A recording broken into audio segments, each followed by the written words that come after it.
Merci, Viviane. Merci tout le monde d'être là. Je sais on était deux panels en même temps, dont M. Pinault qui allait parler de la stratégie énergétique. Fait que j'ose imaginer que vous avez de l'intérêt dans l'acquisition de données si vous êtes là. Je connais plusieurs visages d'ailleurs. Comme vous avez entendu, nous, on a accepté, quand Jean-François m'a appelé, il me demandait de faire un atelier formation sur l'acquisition de données. J'ai dit combien de temps? Il me dit 1h15. Oh, j'ai dit je vais essayer de rester interactif. En fait, ce que je propose de faire, c'est que on va couvrir ce qu'on sait des réseaux d'acquisition de données, les réalités que vous frappez dans la vie de tous les jours. Mais les périodes de questions, on va y aller au fur et à mesure. Pas nécessaire qu'on revienne sur les slides par la suite. Là. À la fin, on pourra faire un récap, mais on va y aller. Là. Arrêtez-moi n'importe quand. J'ai quelques schémas de communication qu'on pourra aller un petit peu plus en détail à ce moment-là. Puis je suis certain qu'on pourra faire ça interactif puis vous garder réveillé tout le long, tout en parlant d'informatique pendant 1 heure.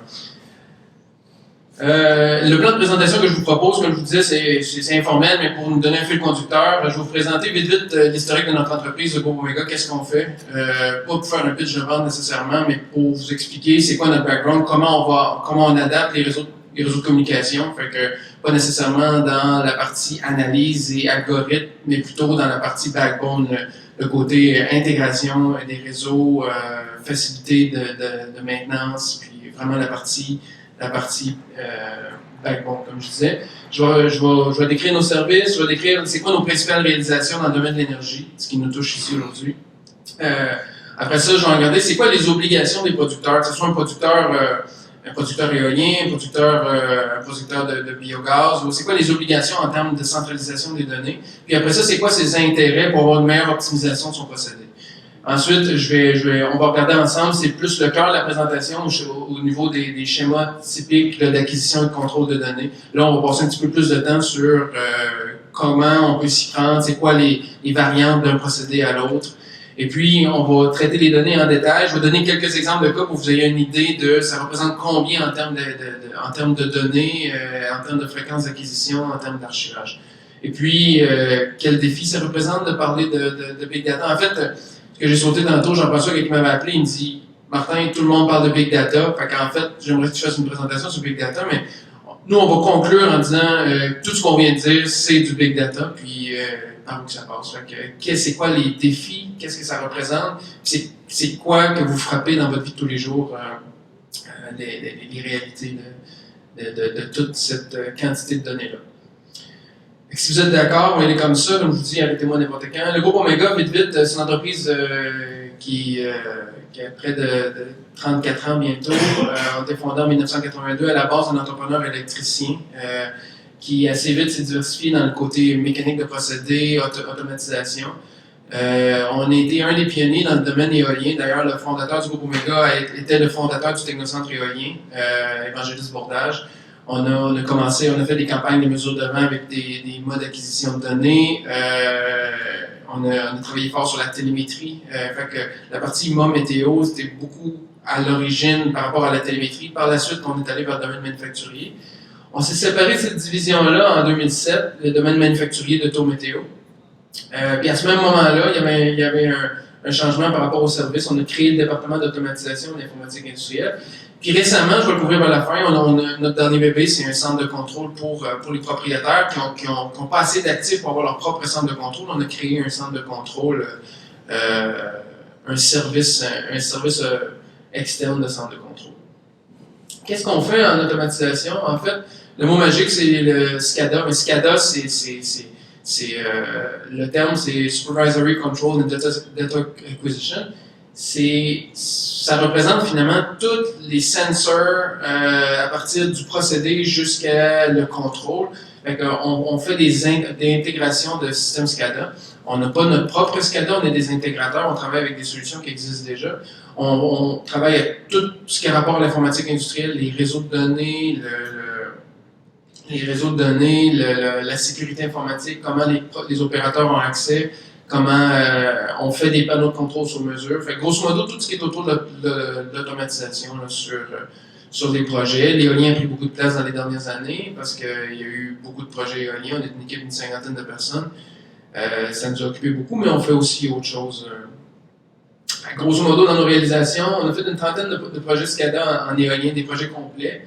On a fait autour de près d'une vingtaine de systèmes d'historiens de données. On va couvrir tout à l'heure c'est quoi la partie historien de données. On en a fait près d'une vingtaine, 18 exactement.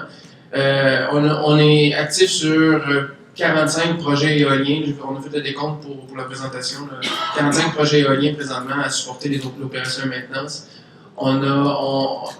Une des choses qui a fait qu'on est fort en éolien, qu'on a pris beaucoup de place en éolien, c'est qu'en 2006, quand il y avait le premier appel d'offres de 1000 MW, Hydro-Québec, au Québec, il y avait le projet de Capcha, les deux projets de Murdochville, puis un projet pilote à Rivière-Nord, de 3 éoliennes. Mais quand Hydro-Québec a structuré son appel d'offres, il voulait faire de l'acquisition des données, mais sans nécessairement l'avoir spécifié dans son appel d'offres de 1000 MW. Fait qu'en 2005, quand le projet de BDSAR, le premier projet éolien au Québec de l'appel d'offres structuré, quand Hydro-Québec ont arrivé face à tous leurs besoins par rapport à les systèmes qu'il y avait en place, c'était pas tout le temps clair. Fait qu'à ce moment-là, on a travaillé fort avec le SCADA de l'époque, qui était Areva TND, Hydro-Québec, le propriétaire, Quartier Énergie Éolienne, pour essayer de trouver une solution pour arriver à ce que Hydro-Québec ait toutes les données qu'il y avait besoin pour modéliser la production éolienne.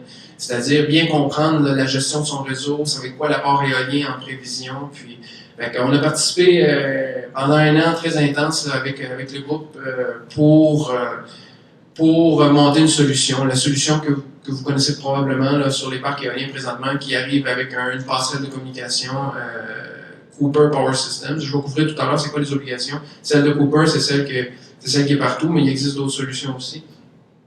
C'est ce qui fait qu'on a pris beaucoup de place en éolien. On a été impliqués dès le départ. Dans les dernières années, les 2 à 3 dernières années, on a travaillé fort sur l'aspect des micro-réseaux. On a fait un projet pilote avec le Technocentre éolien à Rivière-Nord. On a participé, on est très fiers d'avoir participé au banc d'essai. On est encore en train de terminer le projet, le banc d'essai de l'IREC à Varennes sur l'intégration des différentes technologies sur les micro-réseaux avec Hydro-Québec. Puis l'éolienne à Mine-Raglan avec Glencore et Tuglic. On a tout fait le système d'acquisition de données, de contrôle, tout le système de SCADA, de stockage, de l'éolien, d'intégration au réseau là, des génératrices diesel. Notre dernier bébé, comme je disais tout à l'heure, c'est notre centre de contrôle 24/7 pour les propriétaires d'actifs qui ont pas assez d'actifs ou qui font le business case de ne pas aller nécessairement vers un centre de contrôle à eux, mais faire plutôt affaire avec une firme externe. Fait que ça, c'est notre dernier service qu'on a mis en place l'année passée. Là. On contrôle présentement 393 éoliennes. On est en démarrage là, de ce service-là. Comme je disais, une des premières choses, j'aimerais ça courir avec vous la partie obligation des producteurs. Peu importe que ce soit un producteur éolien. L'éolien, c'est sûr que c'est le procédé. Un parc de 50 éoliennes, c'est 50 usines qui produisent avec une partie centrale. Fait que, il y a beaucoup de données qui sont intégrées dans l'éolien, mais il y a des obligations pour tout producteur qui est relié à un réseau de transport électrique. Fait que je vais couvrir avec vous les obligations. La première des obligations, c'est d'intégrer le manufacturier d'équipement du procédé. Dans l'éolienne, on parle du manufacturier des éoliennes. Dans d'autres procédés, comme le gaz, le manufacturier du procédé arrive avec un système de compresseur.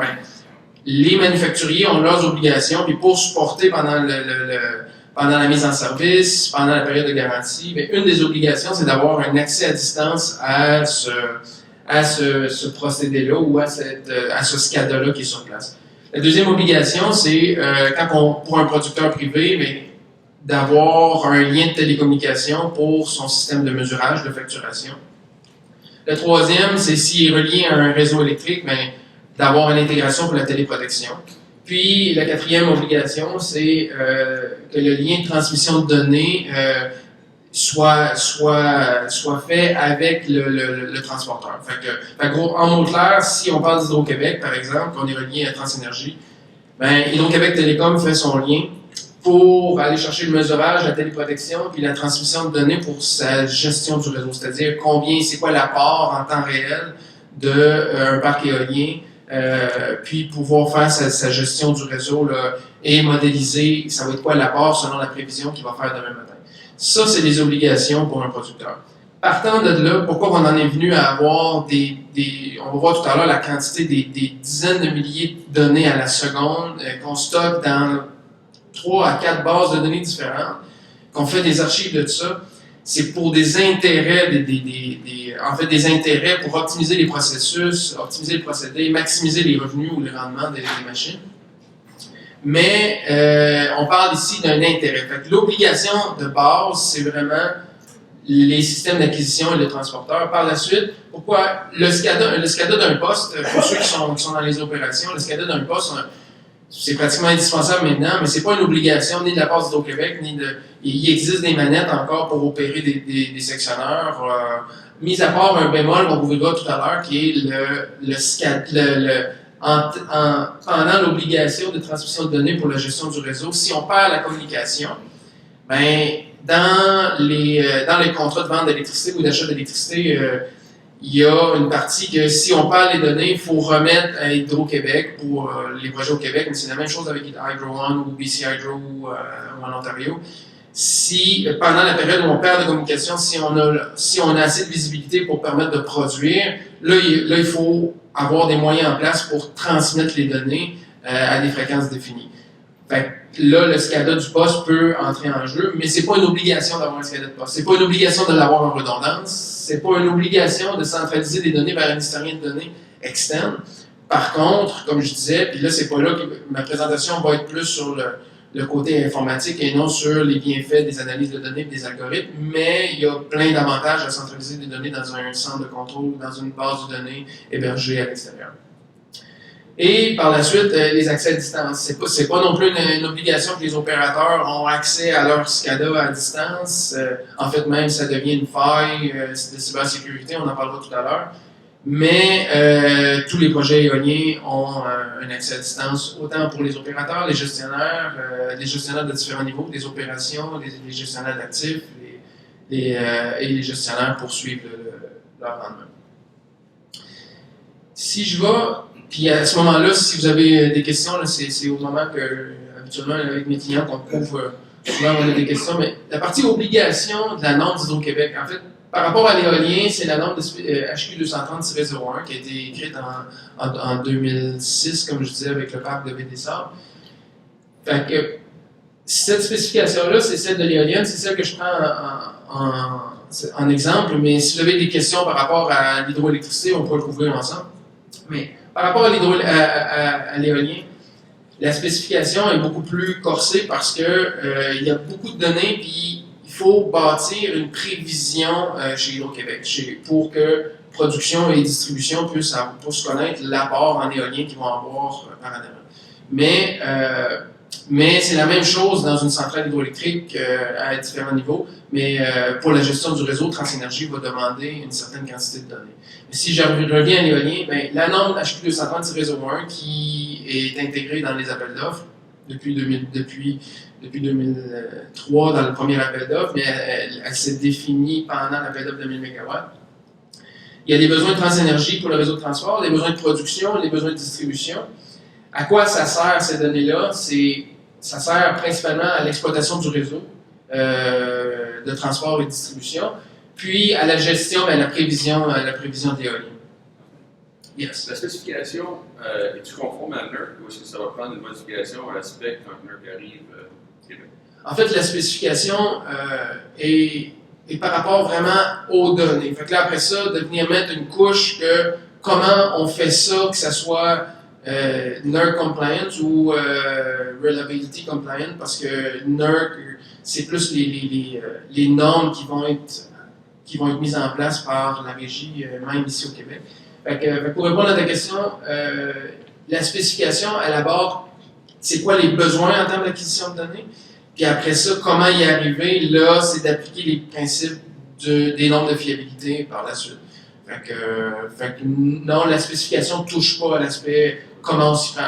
elle va toucher, puis là, c'est un de mes points, elle va toucher le protocole de communication, comment on va transmettre, à quelle vitesse, elle va spécifier que c'est la latence, c'est-à-dire le délai de transmission de données ne doit pas être plus long que temps, mais après ça, pour respecter des normes de fiabilité électrique, là, il faut prendre des moyens que les accès sont sécurisés, qui a accès, est-ce qu'il y a une redondance ou pas, est-ce qu'il y a un plan. Fait que non, il n'y a aucun aspect. Dans la norme, il n'y a rien par rapport à NERC, puis il n'y a pas d'intérêt pour l'instant, ils séparent vraiment ces deux aspects-là. Par rapport à la spécification, en fait, dans la spécification, ce qu'on retrouve, je n'irai pas en détail, mais ce qu'on retrouve principalement, c'est qu'on identifie les données qui sont exigées en termes d'acquisition de données par Hydro-Québec. Pour les trois entités, là, transport, distribution, production.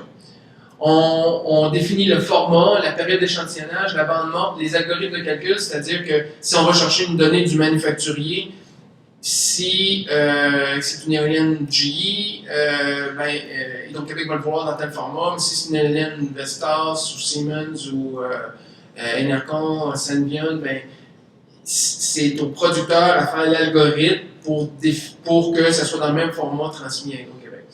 L'algorithme de calcul est défini. Les méthodes d'archivage en cas de perte de communication, ce que je disais tout à l'heure, c'est-à-dire que s'il y a une perte de communication avec le transporteur, c'est dans le fardeau, c'est dans la responsabilité du producteur d'avoir. Ils peuvent ne pas être tous ensemble, pas tous être dans le même format, mais les données des mots météo, il faut qu'ils soient au moins sur une carte dans le logger, avoir tout centralisé cette information-là. Puis c'est là qu'on va comprendre que, même si c'est pas une obligation, mais quand ça arrive, si ça demande trop de gestion par rapport à intégrer une redondance ou une gestion de base de données à la base, il y a un intérêt pour les propriétaires à ce moment-là.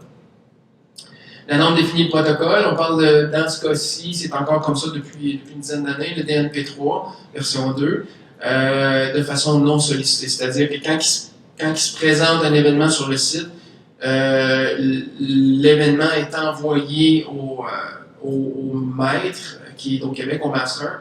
Fait que c'est plutôt que c'est Hydro-Québec qui vient chercher les données. Fait que c'est de façon non sollicitée que les données sont envoyées. Ce qui permet une meilleure gestion ou un meilleur timing dans l'envoi de données. C'est-à-dire qu'il n'y a pas de pooling des données. Par contre, pour éviter plein de problèmes, Hydro-Québec ont fait le choix qu'ils ne prennent pas l'horodatage des sites. C'est-à-dire que vos horloges et GPS que vous avez sur les sites, ils servent principalement à vous à faire votre séquence d'événements quand il se passe quelque chose, mais ce qui est envoyé à Hydro-Québec n'a pas d'horodatage. De là, la raison d'envoyer les données au plus vite possible quand il y a une séquence d'événements, quand il y a un grid event, il y a des données il y a plein de données qui arrivent en même temps parce qu'il y a une ouverture du disjoncteur.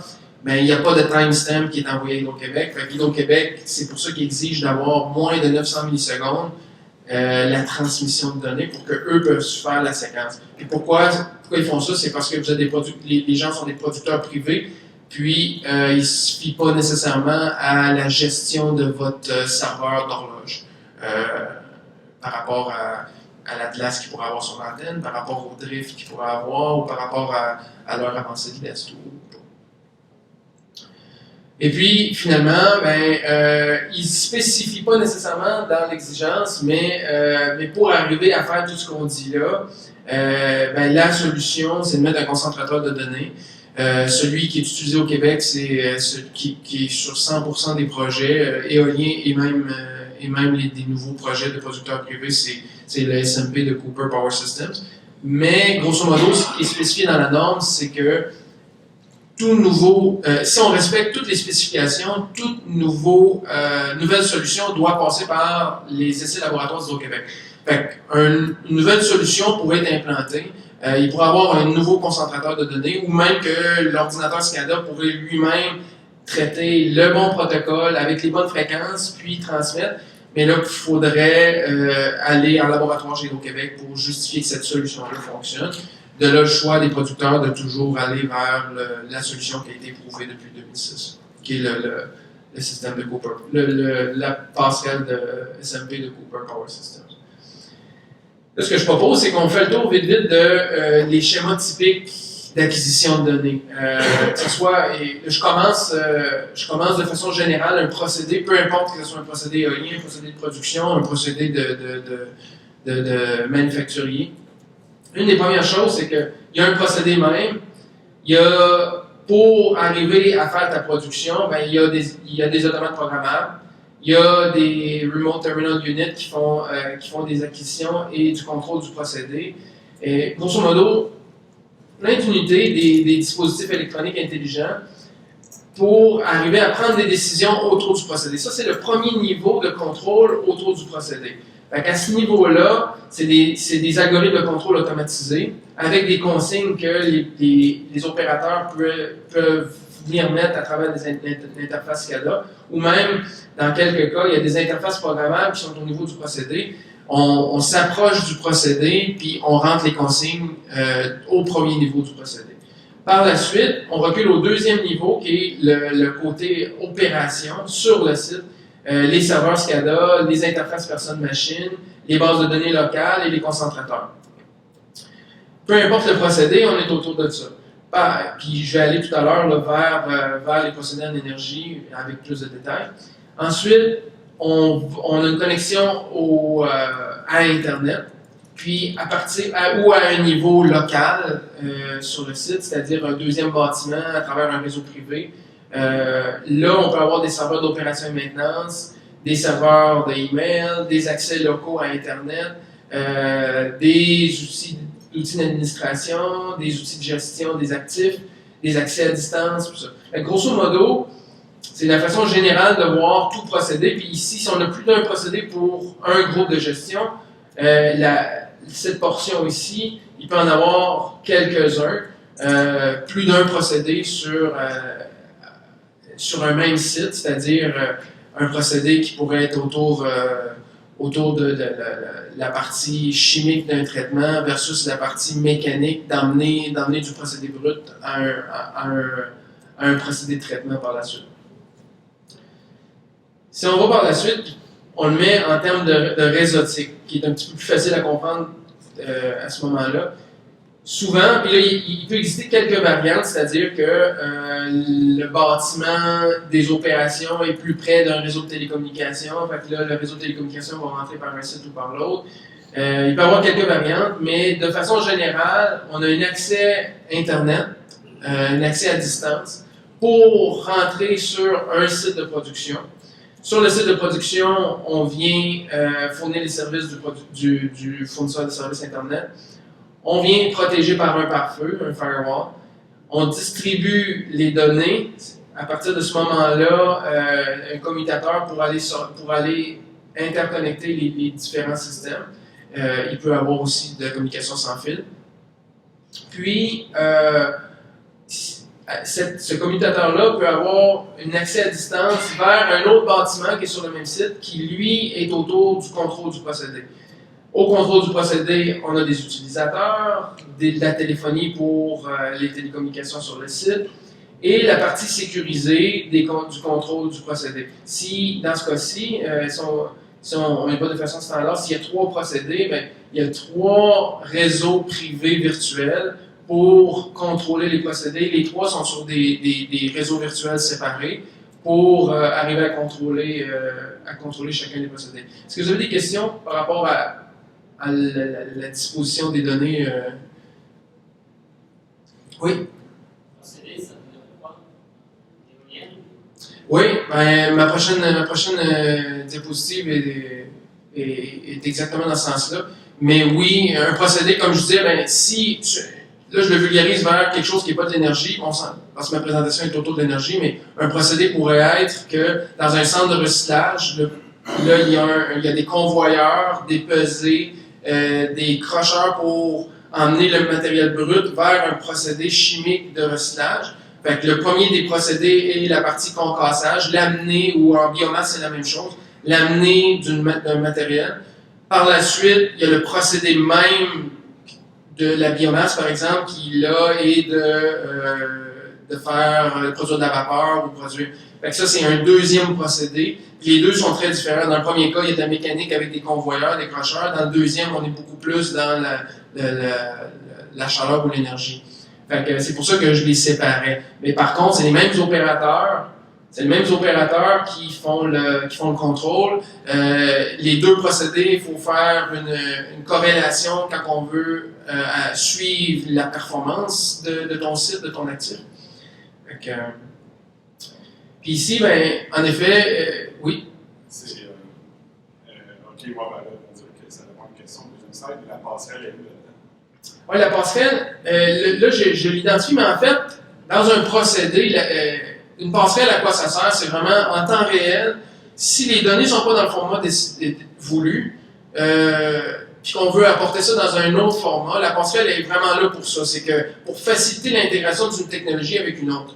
Fait que si on a un manufacturier d'équipement, une éolienne, telle marque, qui, elle, arrive avec une technologie, puis là, nous, on a un acheteur électrique d'électricité qui veut avoir des données dans tel format, bien là, de parler avec le groupe de recherche et développement de tel équipement, puis après ça, de faire un autre projet avec un autre manufacturier, puis après ça, d'aller dans la biomasse puis faire une autre chose.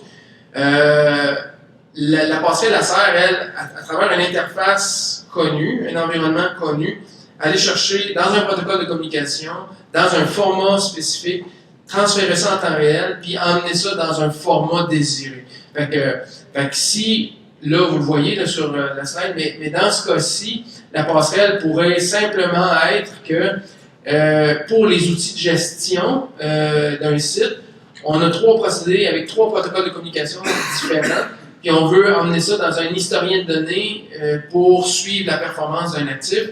Là, on peut se servir d'une passerelle. C'est pas obligatoire. On peut mettre de la pression pour que les 3 manufacturiers parlent le même protocole. Le protocole, le Modbus des années 80 qui suit encore, que tout le monde suivait. Ben, si tout le monde parle Modbus, avec tout le monde est en 32 bits, là, on peut arriver à ne pas avoir besoin de passerelle. Mais par contre, si on vient en éolien, en effet, une passerelle va servir si on a un besoin, le transporteur, on a un besoin d'aller chercher, même une obligation, comme je disais tout à l'heure, dans votre contrat de vente d'électricité, s'il y a une obligation de transmettre des données dans un format défini, ben, si on ne veut pas réinventer la roue à chaque fois qu'on développe un projet, là, on va venir utiliser une passerelle. La passerelle, tout ce qu'elle fait en temps réel, elle va aller chercher des données, elle parle tous les protocoles industriels qui sont sur le marché, puis elle va les emmener dans un format où on peut rencontrer nos exigences avec les transporteurs. Pour un parc éolien, une passerelle, faire les besoins qu'on lui demande, son CPU, son contrôleur va être utilisé à peut-être 10% d'utilisation, dépendamment des manufacturiers, c'est-à-dire le nombre de connexions qui va être nécessaire à ce bord ici, ça va être utilisé à 10%. Fait que souvent, on va s'en servir à un autre niveau. On va aller chercher toutes les données de ce bord ici, on va concentrer les données, mais le but de la passerelle, le but même, c'est vraiment d'aller chercher les données sur un site et les emmener vers le transporteur. Fait que si j'apporte ça à l'éolien, ben, on a le même réseau, le centre de contrôle à distance, le centre administratif d'un opérateur ou d'un propriétaire, ces sous-traitants spécialisés qui veulent avoir accès à un site. Je n'irai pas dans le détail que je viens de passer tout à l'heure. On rentre, on vient aller au bâtiment des opérations qui va souvent être ce qu'on appelle la sous-station, là, sur un site, la sous-station électrique. La seule variante qu'on a, puis c'est là qu'il faut travailler, NERC va assurément affecter, même si moi je ne suis pas un spécialiste, c'est la majorité des manufacturiers d'éoliennes demandent une connexion sur le réseau public, c'est-à-dire non protégé. Ils demandent une connexion à Internet pour qu'eux viennent se protéger. C'est-à-dire qu'il y a une brèche là, on dépend de la façon dont le manufacturier d'éoliennes va venir protéger le réseau. Pour un propriétaire d'actifs, ça demande beaucoup de gestion d'aller vers le manufacturier puis de s'assurer que sa sécurité. Fait que mon but est plus de passer l'interconnexion. On parlera un petit peu de la cybersécurité tout à l'heure, mais la différence avec la slide que je montrais tout à l'heure, c'est qu'ici, on vient apporter une ouverture, une deuxième ouverture. Tout à l'heure, on rentrait de façon sécuritaire, on se promenait. Dans les procédés, on a le procédé éolien, le procédé de MOM météo. le procédé de la sous-station, les disjoncteurs, le mesurage, le transformateur, puis le transporteur. Dans le transporteur, il y a les besoins d'Hydro-Québec que je spécifiais tout à l'heure, mais il y a aussi la téléprotection, les voisins sur la ligne de transport. Fait que s'il y a un télédéclenchement, il y a un défaut sur la ligne ou que le disjoncteur de votre voisin est en défaut, un breaker failure, bien là, il va venir ouvrir votre ligne à distance. Fait que c'est un autre modèle de communication. Avant que je passe au prochain, je ne sais pas si vous avez des questions. Oui? J'ai 2 questions. Est-ce que les serveurs d'historien, votre serveur principal corporatif, Oui. est-ce qu'ils sont redondants, d'une part? Puis 2, parce que un peut faire des choses, je qu'il y a un backup. Typiquement, dans un site éolien, donnez-moi un chiffre de 100 ou 500 MW. La deuxième question, c'est combien d'entrées-sorties réelles et virtuelles vous avez à gérer par Oui, je le couvre exactement tout à l'heure, mais Non, c'est bon, ça. Mais rapidement, pour les systèmes de backup ou de redondance, en fait, de plus en plus, on va voir de la virtualisation, assurément. Mais oui, il faut déporter. Fait que là, c'est là que devient la gestion des archives. Puis j'ai, en 2 slides, là, j'ai une partie de réponse. Puis si je ne réponds pas à votre question, on pourra le couvrir. Oui. Tu parlais de la communication non protégée entre Souvigny et ce lien-là, c'est ça? Oui. 2 questions encore. Là, on voit que la communication est en voie, il y a déjà une communication qui se fait par le père à feu du bâtiment au bâtiment d'opération vers le bâtiment de service. Donc, pourquoi on a besoin de ce lien-là? Et deuxième question, pourquoi il n'y a pas de père à feu? Ils l'ont, je ne l'ai pas dessiné parce que c'est la partie au manufacturier, mais ils ont un pare-feu dans leurs équipements. Mais pour répondre à ta première question, on a réussi, avec quelques manufacturiers, on a réussi à faire des projets pilotes au Québec de rentrer ça ici par en dessous du pare-feu du bâtiment d'opération ou du bâtiment de service. Vos projets, c'en est un exemple qu'on a réussi à mettre en place. Mais pour répondre à la question de ceux avec qui on n'a pas réussi à le faire, c'est que pour la même raison qu'Hydro-Québec ne se fie pas à votre horloge satellite, mais eux ne se fient pas aux mises à jour des firewalls, qu'un jour, ils vont. Parce que c'est eux 24/7 pendant la période de garantie qui opèrent vos éoliennes, la partie éolienne, la partie procédée de l'éolien. Mais la journée où ils vont avoir une mise à jour de l'antivirus dans le firewall, une mise à jour de l'anti-intrusion, que l'adresse IP va être vue comme une intrusion, ils vont perdre la communication avec le site. Fait qu'ils veulent être leur gestionnaire de leur entrée. C'est la raison. Mais NERC, les normes de fiabilité sont une des parties du débat là, pour amener tout en dessous du propriétaire. C'est pas obligatoire parce qu'on peut arriver à laisser cette brèche-là tout en documentant les entrées. Et pour un propriétaire d'actifs, c'est quelque chose qu'il n'y a pas le contrôle. Mais eux, ils ont le même discours, à dire si tu veux que je te supporte 24/7, il faut que j'ai le contrôle de mon accès. Fait que c'est la principale raison. Ici, je mettais, dans ma présentation, je ne m'attendrai pas, c'est exactement ce que je montrais tout à l'heure, mais un petit peu plus, pour ceux qui sont habitués de voir là, les procédés éoliens, mais un petit peu plus la passerelle, qu'est-ce qu'elle fait. La passerelle va aller chercher les données des mots météo, les données du manufacturier d'éoliennes, les données des relais de protection, puis il va tout centraliser l'information et envoyer au transporteur, puis par le fait même, envoyer une copie au SCADA et à la partie historienne de données. C'est juste une façon de présenter différemment. Pour vous donner une information complète par rapport au système de transmission de données, je voulais vous mettre aussi, en termes de télécommunication, qu'est-ce que ça représente. Pour arriver à mettre toutes les données, à transmettre toutes les données sur les sites, ben, à tel endroit, des fois la fibre optique peut être différente, la tranchée va être difficile, on est après la construction, on a rajouté un mot météo pour telle ou telle raison après la construction, c'est difficile d'aller se raccorder au réseau, là on va passer par sans fil par exemple. Dans les camions des véhicules, on a besoin de tel type d'information pour un localisateur de défaut sur le réseau électrique. Ça représente la télécommunication à tous les niveaux. La téléphonie, s'il y a de la téléphonie dans les éoliennes, si dans les éoliennes on rajoute du condition monitoring par rapport au procédé des analyses de vibration, des nouveaux systèmes de détection de défauts sur les pales. Fait qu'il y a de la télécommunication à tous les niveaux, puis on va voir tout à l'heure qu'est-ce que ça représente en termes d'entrée et sortie sur les réseaux de communication.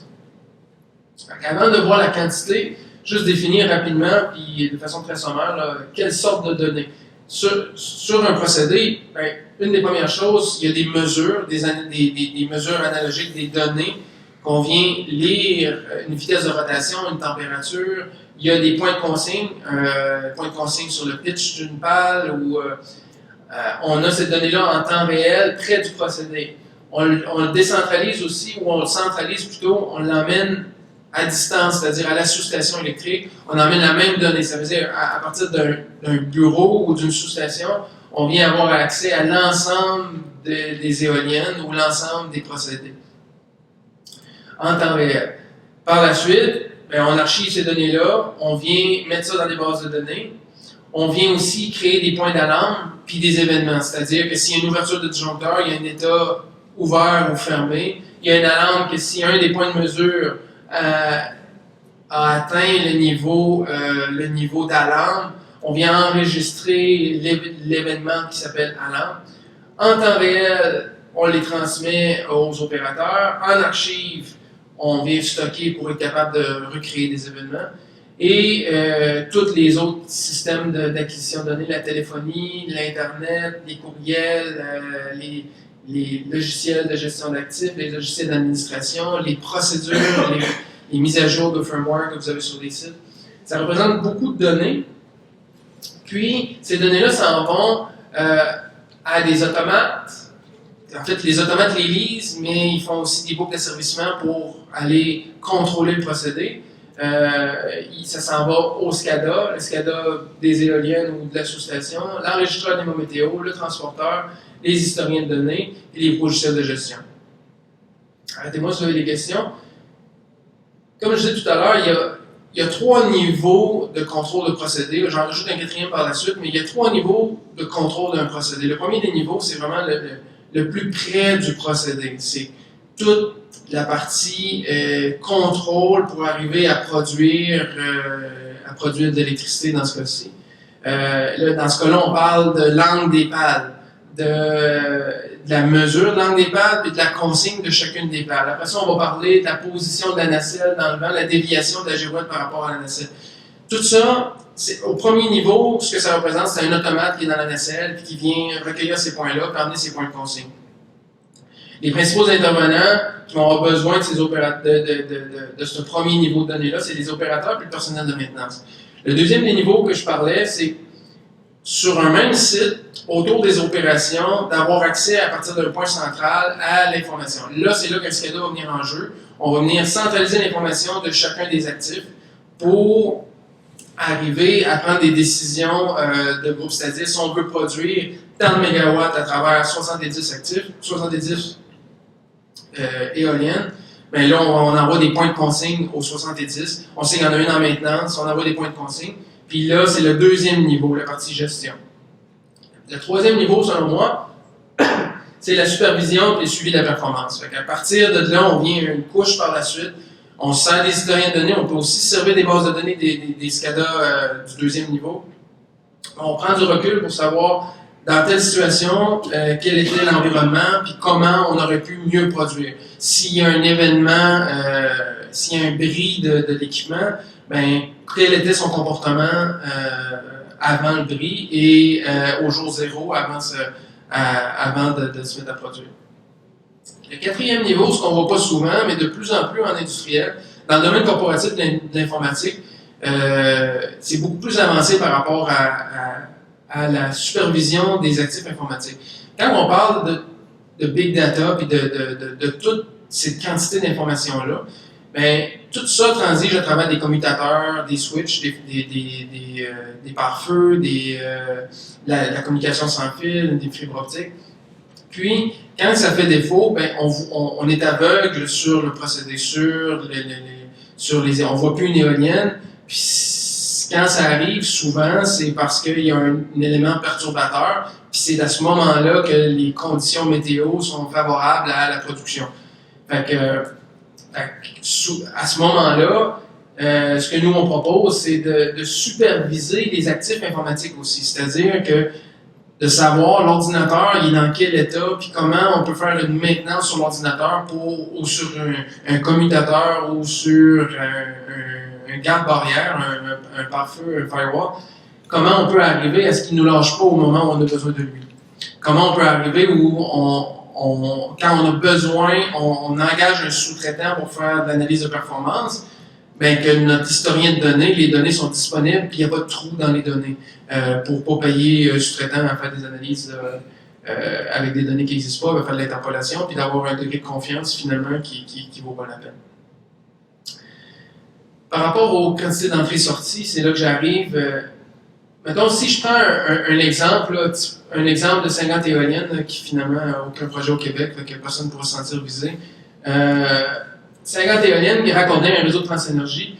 En termes d'entrée-sortie, ce que ça peut représenter, c'est pour chacune des éoliennes, dépendamment du manufacturier, on a de 200 à 700 points d'entrée-sortie par éolienne, dépendamment du manufacturier.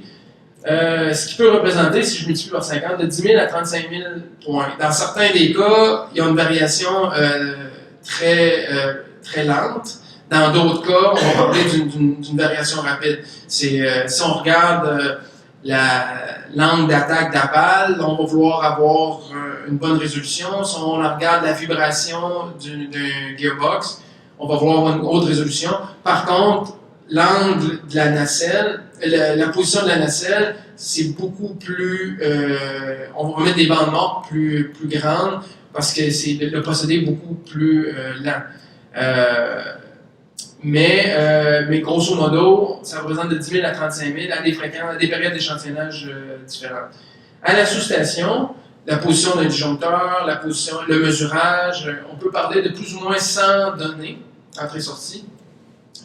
Pour l'opération de la sous-station, pour la gestion de la sous-station, on parlait d'une centaine de données. Pour son opération, on parle de 500 000. Je fais la différence, c'est-à-dire que pour les points de consigne, quand je disais tout à l'heure, on envoie des consignes aux éoliennes, on envoie des consignes sur le transformateur, les consignes de puissance, de tension plutôt, puis de facteur de puissance. On a une centaine de points. Et pour l'opération de la sous-station, on a de 500 000 données. Pour les mots météo, 25 points par mois météo. Là, par la suite, on peut faire de l'acquisition avec des échantillons ou avec des données 10 minutes, des statistiques. Fait que ça nous amène pour 50 éoliennes raccordées à un réseau de transport, de 10 000 à 36 000 points d'entrée-sortie par parc. Puis de 10 000 à 36 000, là, c'est la quantité d'entrée-sortie. Mais ces données-là, dans plusieurs cas, ils vont aller, comme les éoliennes par exemple, vont aller dans le SCADA des éoliennes, mais on va les ramener dans l'historien du propriétaire, puis là je les ai comptés seulement une fois ici, mais on va les ramener dans le SCADA du propriétaire, puis on va les amener peut-être aussi dans le SCADA d'opération, le SCADA de la sous-station, pour que sur le site on peut voir les données des éoliennes. Pas les 700, mais une cinquantaine.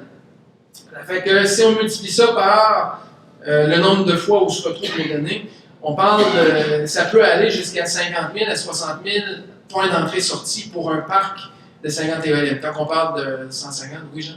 Martin, vous savoir, quand tu dis 700 points par éolienne, qui gère cette communication-là? Est-ce que c'est le manufacturier qui gère à son SCADA? Oui, en fait, le manufacturier rend ces données-là disponibles. Fait que la première des choses, c'est que lui, à travers ses automates programmables dans l'éolienne, l'emmène à son SCADA. Souvent, on va faire des regroupements. Ça veut dire que s'il y a des points d'état, il y a une alarme, bien là, il va prendre, mettons, un mot d'état, puis le premier bit, puis arrêtez-moi, posez-moi des questions si vous avez des questions, mais mettons, le premier bit d'un mot va représenter l'état 0 ou 1 de tel cas. Fait que le manufacturier va ramener tout ça pour simplifier la partie de télécom, mais il y a 500 points d'entrée-sortie quand même. Et après ça, les rendre disponibles aux propriétaires à travers une passerelle. Fait que soit un protocole OPC, un protocole 61850. Puis, lui, avoir accès à distance aussi de son centre de contrôle en Allemagne ou aux États-Unis. Le premier niveau, pour moi, c'est la partie automate qui va prendre sa décision. Mais quand je le calcule en entrée-sortie comme ça, le premier niveau, là, il peut représenter plus que ça. Mais quand je le calcule de 200 à 700, c'est quand on va vers le deuxième niveau. C'est qu'on le rend disponible aux opérateurs. Fait que, oui. Est-ce qu'en général, propriétaires, les manufacturiers, les rendent tous disponibles. Il y en a certains qui gardent pour des raisons de confidentialité. Oui, ils rendent. Non, tous les rendent pas tous disponibles. C'est-à-dire. Fait que j'y vais par la bande puis je pèse mes mots parce que. Mais assurément. Puis là, quand un propriétaire voit certaines données, son premier but, c'est de dire je veux toutes les avoir. Fait que, mais la majorité sont rendus disponibles, mais il y en a quelques-uns qui sont. La deuxième question, c'est le propriétaire peut faire lui-même l'analyse prédictive. S'il ne les a pas tous, est-ce qu'il y a moyen de négocier pour les avoir? En général, c'est un monde fermé. Il y a moyen de négocier. L'idéal est de se prendre de bonne heure avant que le contrat d'achat est fait. Vous comprendrez, ceux qui sont des développeurs, là, comment ça fonctionne. Une fois le contrat d'achat est fait, il est tard. En fait, ils vont se mettre, ils se mettent responsables si souvent les développeurs vont arriver et vont dire voici la spec HP 230-01 que je parlais tout à l'heure. Il faut que tu respectes ça. Partant de là, si un développeur a un intérêt pour un prochain projet, probablement qu'il va avoir plus de poids mais non, il y a quelques points, surtout des points de consigne de comment arriver à la qualité du réseau électrique. Des points de consigne sur, des points de mesure sur l'état de la fan du gearbox, du coup, système de refroidissement du gearbox. Ça, c'est pas pire. Mais comment arriver comment ils gèrent à travers les convertisseurs, comment ils gèrent la qualité de l'électricité, c'est là que les propriétaires souvent vont aller suivre ou avoir accès à un filtre d'analyse de particules d'huile ou des choses comme ça. C'est là que ça peut devenir de la négociation avec les groupes d'R&D des manufacturiers. En termes d'archives de données, c'est-à-dire tous ces points-là, c'est des entrées-sorties, on le multiplie par le nombre d'endroits où ils se retrouvent. En termes d'archives de données, si je donne des exemples, là, mettons, le SCADA d'éoliennes, c'est-à-dire le manufacturier d'éoliennes, il va prendre ces données-là, les emmener dans son SCADA, puis les archiver. Les données analogiques pour les archiver en statistique aux 10 minutes, c'est-à-dire pour une période de 10 minutes, un minimum, un maximum, une moyenne, puis une écart type. Puis pour les événements, avec un horodatage, il va dire quel événement de façon booléenne est arrivé. Mais on parle grosso modo d'une centaine de gigaoctets par année pour le manufacturier d'éoliennes. Pour la sous-station, même chose. Puis pourquoi il y a beaucoup moins de points puis que je parle de centaines, c'est que si un propriétaire décidait de ne pas ramener les données de l'éolienne à son SCADA, là on parlerait beaucoup plus d'une vingtaine de gigaoctets ou même pas. Mais comme souvent, parce que dans les contrats d'achat d'éoliennes, il y a souvent une notion de disponibilité ou de performance du manufacturier d'éoliennes. Si on va lire l'état de la performance qui découle vers un contrat à travers un SCADA qui appartient au manufacturier d'éoliennes, souvent un propriétaire d'actifs va aller se mettre à un autre système pour être capable d'avoir une donnée objective vers un point contractuel avec le manufacturier. C'est pour ça qu'on parle aussi d'une centaine de données pour la sous-station. Les mois météo, localement, souvent ça va être un first in, first out pour quand on perd les données, mais sinon, les données sont incluses dans le SCADA de la sous-station. Si un propriétaire d'actifs décide de mettre un historien de données, on va parler de 200 gigaoctets par année pour un parc d'une cinquantaine d'éoliennes, comme je parlais tout à l'heure. Pourquoi c'est si gros que ça? C'est quand on fait le choix d'avoir un historien de données, de payer un bon montant en ingénierie et en licence, là, on va aller chercher les données à une fréquence élevée, à la seconde. En tout cas, de descendre jusqu'au minimum que le procédé, on a une valeur ajoutée de faire un échantillonnage des données. Fait qu'on va parler autour de 200 gigaoctets par année. Puis pour les logiciels de gestion d'actifs, dépendamment des modèles, dépendamment des feuilles, des bons de travail, des suivis, on va parler d'une dizaine de gigaoctets. Fait que grosso modo, ça peut représenter plus ou moins 400 gigaoctets pour une année, puis 8 téraoctets pour 20 ans. Puis là, on parle d'une copie. Fait qu'assurément, si ces données-là valent beaucoup de sous pour un développeur, on va venir en faire une copie à tous les jours localement sur le site. On va sortir une copie de ces données-là à un endroit, puis on va aller chercher une copie intégrale une fois par période donnée, on va aller le porter dans une voûte à quelque part pour être sûr que, peu importe ce qui se passe sur mon site d'actifs, je vais avoir une copie. Fait que là, on parle de retrouver ce 400 gigaoctets-là par année à quelques endroits. Ça fait beaucoup de gestion des données, puis de manipulation aussi là, physique ou virtuelle des données.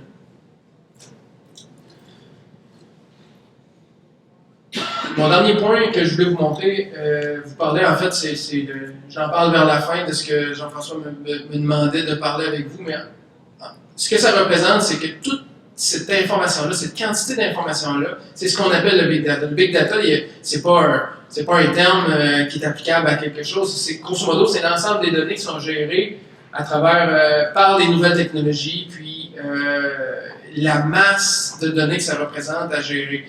Puis l'intérêt de Monsieur Tout-le-Monde à avoir la meilleure des résolutions 24 heures sur 24, 7 sur 7 sur son téléphone ou sur son portable.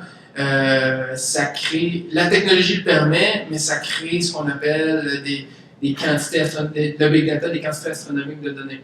Le big analytics, pour ceux qui entendent le mot, c'est à travers les données brutes qu'on parlait tout à l'heure, c'est quand on sort les données, il y a des algorithmes qui se passent à distance. Fait que la notion de big analytics est venue quand que Google, Amazon ou Facebook, les données étaient analysées à distance pour interagir avec le générateur de données ou avec une personne qui a un intérêt. Mais grosso modo, ça apporte une lourdeur sur le réseau. Et pourquoi je n'en parle? C'est que si on se limitait comme il y a peut-être 30 ans dans les procédés industriels, c'est-à-dire d'avoir un SCADA avec une imprimante au fil de l'eau qui te donne les alarmes qui se passent en temps réel, mais il faut que tu vas déchirer le papier pour voir qu'est-ce qui se passe. Mais on ne parlerait pas de big analytics, de notion de cloud, puis de server, software as a service. Mais maintenant, on sort ces données-là. On veut que notre procédé soit le plus disponible possible, mais à chaque fois qu'on le sort, c'est une brèche vers le site. Fait que les notions d'informatique corporative ou d'informatique Internet of Things que je montre dans la prochaine slide, ces notions-là sont applicables au procédé industriel maintenant. Un graphique rapide, sans aller trop en détail, c'est un graphique ici qui montait aller jusqu'à 2015 des données, des quantités de données qui étaient transigées sur Internet. Puis les projections de 2015 à 2019, de 2016 à 2019, l'organisme c'était le United Nations Communication for Europe, mais c'était une prévision qui a quand même été reprise par quelques sites techniques qui montrent que en 2019 on s'attendrait d'avoir 40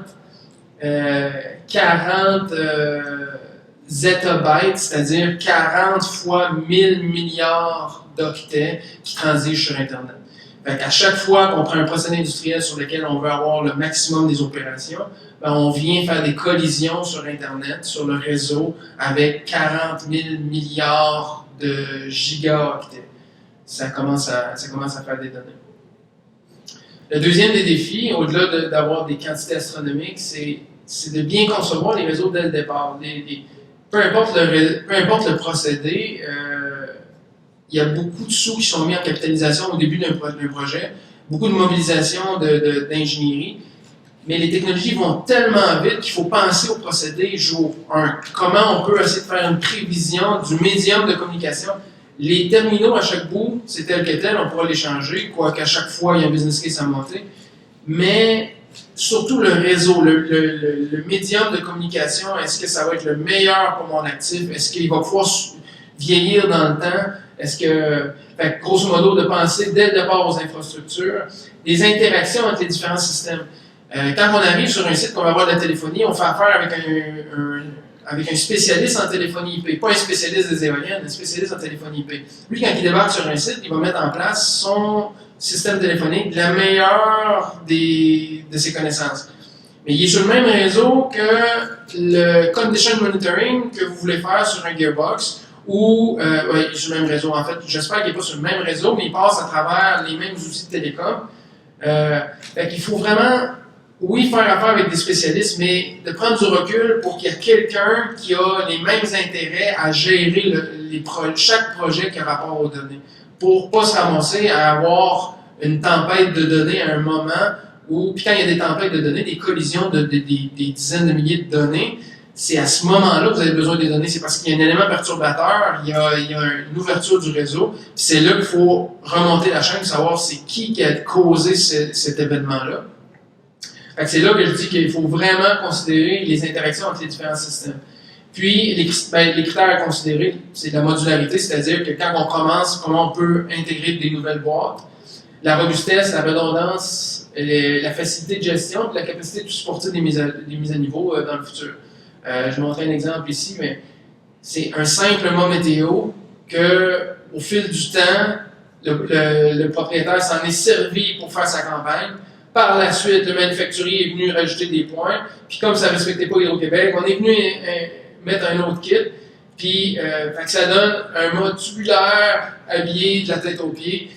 Fait que ça devient, c'est un exemple de jour 1, si on avait prévu, ben, on n'aurait pas eu une infrastructure aussi difficile que ça à gérer en maintenance. Je vais rapidement sur la cybersécurité. Cet après-midi, Joël, mon collègue, va faire une présentation sur les normes de fiabilité avec la partie CIP. Mais vous comprendrez qu'avec toutes ces informations-là qui transigent sur les réseaux, sur le réseau Internet, ben, ça devient des brèches. Un des premiers, est-ce que vous avez entendu parler du virus Stuxnet en 2010? Est-ce qu'il y en a qui n'ont pas entendu parler de ce virus-là? C'est le premier virus sur les procédés industriels qui a été connu avec l'IA, exactement. Exact. C'est un virus qui a été vraiment développé dans le but de rentrer dans un réseau industriel et non un virus corporatif qui serait rentré par faille sur un Windows qui sert à un procédé. Dans ce cas-ci, il y avait vraiment une attaque ciblée de la NSA pour rentrer sur les centrifugeuses iraniennes. Puis si on regarde ici le graphique, là, à quel point une clé USB, il est rentré par des clés USB des opérateurs, à quel point une clé USB, ben, les centrifugeuses en Europe, en 2009, le virus il a été connu en juin 2010, mais avant de venir à sa pleine distribution, on voit le nombre de centrifugeuses hors d'opération qu'il a pu créer. Je n'ai pas le graphique en termes de perte de revenus, mais ça représente beaucoup de données. Fait que Stuxnet, c'est un exemple de virus qui a été vraiment créé de mauvaises intentions contre un procédé industriel. Partant de là, il y a beaucoup de mesures qui sont prises pour mesurer les impacts sur les procédés industriels des virus et de la cybersécurité.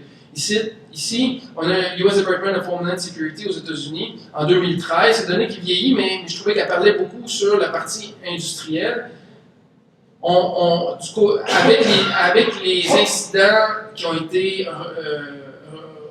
relevés au Homeland Security, on voit que sur le secteur de l'énergie, on a 53% des incidents de cybersécurité qui ont été sur les procédés industriels, qui ont été relevés en énergie. Le restant, on a une grosse proportion dans le côté manufacturier, puis le côté nucléaire, là, par rapport aux centrifugeuses dont on parlait tout à l'heure, 3%. Mais la partie énergie, c'est vraiment la partie où on a la plus grande proportion des attaques de cybersécurité. J'ai une question. Il existe-t-il pour la partie industrielle de l'énergie des façons de détecter ces virus? Bon, ça doit être sûrement pas humain que ce qu'on utilise dans le corporatif. Oui, mais en fait, c'est la même chose que dans le corporatif, la façon de détecter. C'est-à-dire, c'est de mettre des dispositifs de sécurité, puis d'acheter les bons. Fait que un routeur de maison statique sans base de données, c'est pas ça que ça prend pour un réseau industriel. C'est sûr que quelqu'un qui est moins au parfum, puis qui n'a pas mis ça dans son budget de mettre un système de sécurité qui vaut des dizaines de milliers de dollars à sa sous-station, ben, il va questionner au début, mais grosso modo, plus plus il y a de données, c'est comme les virus corporatifs, c'est plus il y a de données, plus c'est mesuré, plus les propriétaires vont relever les incidents, plus les manufacturiers d'outils, de garde-barrière, vont mettre des bases de données sur le type, la signature de virus. Stuxnet, même s'il fait encore des dommages, il est connu maintenant. Sa signature, de quel endroit il vient, est connue.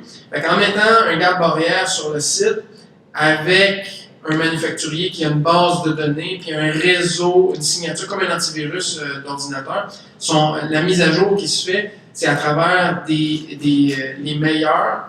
Là, on peut arriver à avoir le mieux, le plus de vision sur. Le simple McAfee pourrait également détecter ça. Oui, par contre, sur un procédé industriel, comme la priorité est sur le procédé, on ne vient pas mettre d'antivirus pour venir ralentir le procédé. Fait que là, on va venir sur le réseau virtuel, le VLAN. On va venir mettre un garde-barrière qui va analyser chaque paquet qui passe, chaque intrusion puis chaque paquet, pour faire de l'antivirus puis de l'anti-intrusion sur le réseau où les infrastructures sont. Par contre,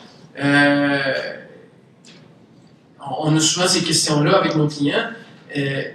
Avec un réseau d'actifs comme un parc éolien. Un parc éolien, on prend beaucoup cet exemple-là, mais c'est le réseau le plus difficile à gérer en termes de cybersécurité et d'anti-intrusion.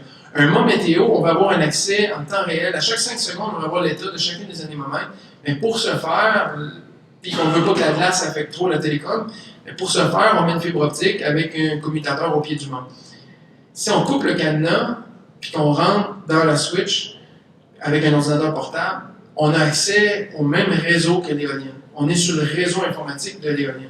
À la sous-station, il y a une clôture, il y a des caméras, il y a un bunker, un mot météo. Fait que là, c'est à ce moment-là qu'il faut vraiment venir détecter une MAC adresse ou une adresse IP de quelqu'un qui a des mauvaises intentions, puis venir le rejeter tout de suite avec des équipements de cybersécurité. Et oui, il en existe. Mais plus il y a d'événements, plus il faut mettre à jour là, les bases de données. Dans le cas de Stuxnet, c'est que sur les VLAN, justement, il n'y avait pas les protections adéquates. Oui, en effet, mais dans le passé, on a essayé de sécuriser l'environnement, beaucoup moins de brèches vers l'extérieur. C'est la raison pour laquelle il est rentré avec une clé USB, Stuxnet.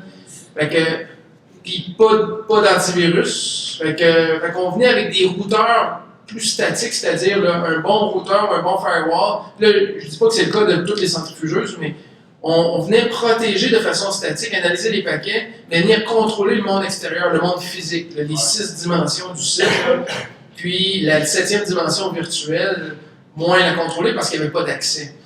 Fait que là, en rentrant avec une carte USB, ben là, c'est là qu'on venait faire des dommages.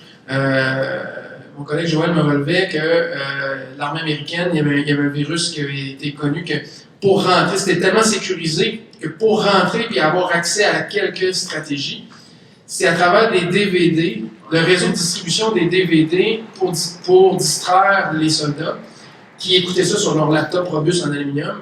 Mais quand ils étaient assis dans leur campement, il n'y avait pas une TV, un DVD, il y avait un ordinateur qui avait un lecteur CD. DVD. Fait que, à travers la compagnie qui louait les vidéos pour les distraire, de façon cachée, pendant qu'il écoutait son film, il y avait un algorithme en dessous qui roulait des algorithmes. Fait que là, c'est beau de sécuriser tout l'aspect physique, mais l'aspect virtuel, faut contrôler les procédés. La slide ici, c'est un exercice qu'on a fait en 2013 à l'interne, un exercice chez le groupe Omega à travers nos clients. On avait regardé à travers les registres de nos garde-barrières combien de fois nos clients se faisaient frapper, combien de fois il y avait des demandes d'intrusion. C'est assez impressionnant quand même. Par contre, je vous rassure, la conclusion, c'est que depuis les 12 dernières années des projets éoliens au Québec, on a 3 incidents où il y a des producteurs qui ont tombé. Mais on a relevé assez vite. Il y en a seulement 3. Mais pourquoi je dis seulement 3? C'est quand même énorme, 3. Mais on parle des demandes de connexion à distance, on parle de 20, on en a relevé 28 par jour. Pour un site, la moyenne de nos 10 mesures qu'on a fait, 28 demandes. Fait que une demande, c'est-à-dire essayer de rentrer un mot de passe sur un usager avec des algorithmes. C'est pas quelqu'un. Ouais, c'est ça, c'est pas quelqu'un. Puis pourquoi ça arrive aussi souvent, c'est que c'est très attirant d'avoir un lien vers un manufacturier qui est en Allemagne, un site qui est à tel endroit, une adresse IP du point A au Québec qui s'en va à tel endroit en Allemagne, que de façon continue, il y a tout le temps un trafic. Fait que là, tu as des algorithmes qui disent, oh, l'adresse IP là vers l'adresse IP là, même si les données sont encryptées, ou même à la limite qui ne connaît pas l'adresse IP, il y a un trafic qui vient de tel endroit, de tel groupe de routage de la firme d'Internet, fournisseur de services, vers tel autre endroit. Il y a un trafic constant. Là, il y a un algorithme qui s'essaie. Puis, s'il réussit à rentrer, ben là, je suis pas un spécialiste, mais là, à partir de là, c'est pris en charge par peut-être quelqu'un là, qui s'assoit et qui réfléchit à une stratégie. Mais la première couche est vraiment plus des algorithmes automatisés, robotisés. Les injections web, souvent, ça va être à travers un courriel qui va te rediriger vers un site que il y a une couche qu'on ne voit pas sur le site. C'est-à-dire de recevoir un courriel d'un manufacturier qui dit qu'il y a un patch software ou firmware sur tel équipement, allez voir tel site. Vous allez là, puis c'est vraiment une patch, mais en arrière, il y a un code malicieux qui là, à travers un ordinateur local, qui va vers le monde extérieur. Puis cet ordinateur-là, lui, il a accès au réseau, de temps en temps, il a accès au réseau du procédé. Fait qu'à partir de là, c'est ce qu'on appelle une injection web. Fait on l'attire sur quelque chose, il va sur le site, pendant ce temps-là, il y a quelque chose qui est logé sur son ordi. Puis là, au moment où il va aller à la sous-station avec son portable, qui va ouvrir un VPN vers son site, là, il va avoir un défaut. On parlait de 23 par mois dans notre moyenne de notre rapport. Des virus filtrés, c'est-à-dire des virus qui ont rentré sur les sites, puis à partir de la vérification de chaque paquet, là, on parlait de 4 par année. Puis, le contenu web filtré, ça, c'est 45 par jour, mais c'est d'aller sur un site d'écoute de musique, un site tous les sites que vous connaissez, là, qu'on vient filtrer, soit pour la bande passante, soit pour son contenu, soit pour la bande passante. C'est quand même impressionnant sur la quantité de mauvaises données qui peuvent circuler sur un projet industriel. Dernier point que je voulais attirer votre attention sur les défis, c'est le suivi des équipements informatiques. J'en ai parlé tout à l'heure, je parlais de la 4e couche. La 4e couche, c'est comment on va arriver à faire des plans de maintenance, pas juste des plans de maintenance de l'éolienne, de son système de pitch, mais aussi de comment on va le lire à distance cet équipement-là, comment on va remplacer les commutateurs Ethernet, comment on peut voir que tel ordinateur qui critique notre serveur de données, ben, il est en train de rendre l'âme, puis ne pas attendre le jour où il rend l'âme, parce que là, on a des firmes spécialisées qui sont en train d'analyser des données. Mon dernier point, si vous avez entendu, je faisais vite là, un parallèle avec le mot magique qu'on entend beaucoup, Internet of Things, puis Industrial Internet of Things. C'est grosso modo ce qu'on appelle l'Internet of Things, que plein de monde utilise couramment maintenant. C'est vraiment tout l'aspect intelligent de notre vie de tous les jours. Notre smartphone avec la domotique dans votre maison, la température de votre cave à vin, connecté, que vous êtes fier de le montrer au bureau à vos amis, les caméras que vous avez à la maison, vos électroménagers, savoir la consommation à distance. Côté industriel, c'est ce qu'on vient de couvrir. Je n'irai pas dans le détail, mais toutes ces données-là que vous voulez aussi en tant qu'opérateur avoir, puis je dis vous, mais je m'inclus là-dedans, avoir accès à distance, connecter votre spécialiste, votre firme spécialisée en analyse de vibration, lui faire avoir accès à distance à la nacelle et au gearbox. Les services que vous avez, votre auto, si vous avez la chance de conduire une Tesla qui fait sa mise à jour automatique de système sans conducteur, ben, est raccordée au réseau Internet. Les réseaux d'eau potable, le domaine de la santé. Toutes ces données-là, excusez-moi, c'est ce qu'on appelle le Big Data, puis c'est ce qui représente les défis des fournisseurs de services Internet.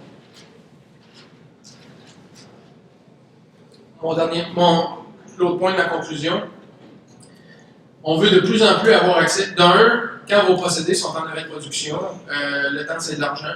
On va avoir accès rapidement à des outils à distance. Tout ce qui se passe sur vos sites, de façon sécuritaire, on va y avoir accès rapidement. De plus en plus, les outils mobiles, on développe des outils mobiles pour arriver à voir les données rapidement, puis poser des diagnostics le plus tôt possible, puis savoir dans quel état, est-ce qu'on a endommagé nos équipements, est-ce que je peux isoler le défaut à une éolienne, puis aller mettre les autres éoliennes sur le réseau au plus vite. Pendant que je suis en train de mettre du gaz dans ma motoneige, puis que je m'en vais, que les outils mobiles puissent le permettre. Les deux derniers points de ma conclusion, les outils d'analyse décentralisés. Ma présentation n'était pas autour des algorithmes de gestion puis de la performance, puis des gains que vous pouvez faire à faire de l'analyse de performance, mais plutôt sur le backbone, le réseau informatique. Mais ces analyses décentralisées-là sont de plus en plus présentes. On les retrouve sur les plateformes nuagiques, les clouds, à distance, mais c'est les données des producteurs, les données des opérations qui se retrouvent à ces endroits-là, puis ça représente un certain défi. Puis à cause de tout ça, ça prend l'encadrement des pratiques, d'avoir beaucoup. Il y a un gros chemin qui a été fait dans les télécoms, les technologies de l'information. De plus en plus, on amène la partie industrielle avec les standards de la technologie de l'information. Il y a les normes de fiabilité. Tout à l'heure, il va y avoir une présentation sur les normes de fiabilité de la Régie de l'énergie. Et toutes les normes de fiabilité de transport électrique, la partie cybersécurité, c'est de partager ces cas-là et d'avoir des signatures et des méthodes de faire différentes. Je termine avec des images d'une plateforme qu'on est en train de développer. Je voulais juste, par cette image-là, c'est une plateforme qui s'appelle Ovation, que chez Groupe Omega, on est en train de développer. Dans nos cas, on essaie de venir faire de la corrélation entre le réseau informatique et le réseau de production électrique. À travers un schéma unifiliaire, que plusieurs d'entre vous sont probablement familiers, à travers un schéma unifiliaire qui vous montre l'état de vos actifs, de vos éoliennes, comment on produit, la raison pour laquelle vous voyez l'état de l'éolienne, c'est qu'il y a un commutateur et un automate ou un inverter dans l'éolienne qui, lui, est en ligne puis il donne l'état ici. En même temps, il faut savoir, est-ce que mon commutateur, sa bande passante est bonne, la température de son CPU est bonne. Nos outils, c'est de faire la corrélation entre l'informatique industrielle et le procédé de production. Ça termine ma présentation.